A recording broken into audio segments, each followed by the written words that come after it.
Good morning friends, কেমন আছো তোমরা সবাই? আশা করছি খুব ভালো আছো।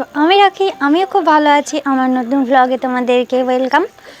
আজকে সকালে আমি কোথায় গিয়েছিলাম জানো তো? একটা জিনিস জানতে গিয়েছি। আমার দাদাবু আসছে, এই যে দেখতে পাচ্ছ চিংড়ি মাছ নিয়ে এসেছে আর কাঁকড়া নিয়ে এসেছে, তাই জন্য আনতে গেছিলাম। আমি সাইকেল নিয়ে এখন নিয়ে চলে এসেছি। আর এত গরম লাগছিল আজকে, এসেই আমি পাখার কাছে বসেছি আর মা এখানে সব কে নিয়ে এসেছি, সব আজরা ছিল। তো এখানে দুটো ক্যাংরা, দেখো সুদ্রা ক্যাংরা বলি আমরা, তো ঠিক আছে, একটা বড় আর একটা মাঝারি। কত বড় দেখতেই পাচ্ছ। আর মাছগুলো অনেকগুলোই আছে। আর এখানে চিতি কাঁকড়া আছে, ওই ছোট ছোটোগুলো চিতি কাঁকড়া, আর সন্ত্রা ক্যাংড়া বলে।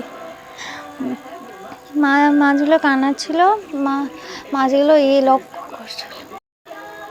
মাছগুলো লক করে নিচ্ছিল। আমি তারপর রান্না করতে চলে এসেছি, তাড়াতাড়ি আজ রান্নাটা করে নিচ্ছিলাম, কারণ গরমে এসেছি। রান্না করে তারপরে একেবারে রেস্ট নেব। তো 9টার দিকে রান্নাটা শুরু করতে বসেছিলাম। 9টার দিকে রান্না করতে বসে সকালে দিয়েছিলাম, টক করেছি আর ভেড়ি চচ্চড়ি চিংড়ি মাছ দিয়ে। আর এখন যেন সন্ধ্যাবেলা হয়ে গেছে, সন্ধ্যা হয়ে গেছে। আমি সন্ধ্যা জ্বালার পরে এখন জামা কাপড়গুলো সব ছিল, গোছানো হয়নি। এখন জামা কাপড়গুলো গোছানোর জন্য চলে এসেছি। আর আমার হাজব্যান্ড তো জানো দিল্লি চলে গেছে, তোমরা সবাই জানো কিনা জানি না, নতুন ভিউয়ারদের জানিয়ে দিচ্ছি। তাই জন্য ও চলে গেছে আজকে 8-9 দিন হয়ে গেল। ওর একটা জামা বাইরে ছিল, ধুয়ে দিয়েছি, এটার জন্য তাকে গুছিয়ে নিচ্ছিলাম। আর আমার শাড়ি অনেকগুলো সব পাট করা হয়নি, পাট করে রেখে দিচ্ছি।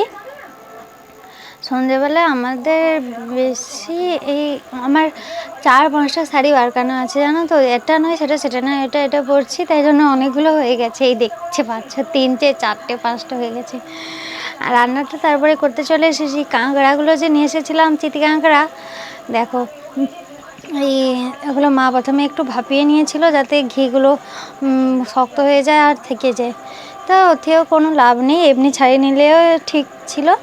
তারপরে এগুলোকে প্রথমে ভেজে নিচ্ছিলাম। আর চিতি কাঁকড়ার এগুলোকে সব দিয়ে ভাজবো ভাবছিলাম। আমি এভাবে কোনো দিন ভাজিনি। আদা রসুন কুচিয়েছি, পেঁয়াজ আর কাঁচা লঙ্কা কুচিয়েছি, সব একসাথে ভাজবো কড়াইতে দিয়ে। প্রথমে চিংড়ি কাঁকড়াগুলো ভেজে নিচ্ছি, তারপরে পেঁয়াজ রসুন আর লঙ্কাটা ভেজে তারপর কাঁকড়া দিয়ে আর একটু লঙ্কার গুঁড়ো দিয়ে নামিয়ে নিচ্ছি। ভালোই লাগছিল। এরকমভাবে তোমরাও অবশ্যই ট্রাই করবে, এটা খুব সহজেই হয়ে যাবে। তো শোনো, আজকের ভিডিওটা আর বড় করছি না, এই পর্যন্তই। ভালো লাগলে লাইক করো।